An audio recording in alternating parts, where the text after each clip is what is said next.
আসসালামু আলাইকুম, সবাই কেমন আছেন? 2 দিন ধরে রোজার বাজার করতে পারিনি, গতকালকে যেতে পারিনি। তো আজকে প্রথম রোজা, চলে গেলাম সকালে বাজারে, গিয়ে বাজার থেকে নিয়ে আসলাম এই যে শুটকি মাছ, এই যে রোজার মধ্যে চলবে।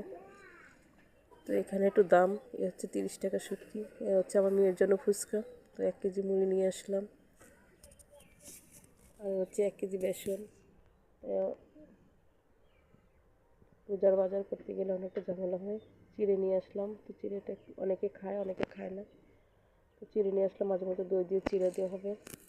তো আজকে একটু ঝালের গুঁড়ো নিয়ে আসলাম, ঝালের গুঁড়োটা লাগে একটু চপ টপ বানাতে গেলে, ঝালের গুঁড়োটা একটু দরকার। আর 1 কেজি ছোলা নিয়ে আসলাম, এ হচ্ছে আপাততর বাজার।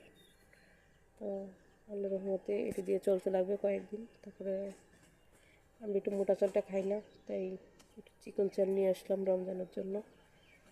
আর এই হচ্ছে রোজার বাজার, অল্প অল্প করে কিছু কিছু করে নিয়ে আসলাম। তো বেশি একটা আনতে পারলাম না। সবাই আমার পাশে থাকবেন, আমাকে সহযোগিতা করবেন।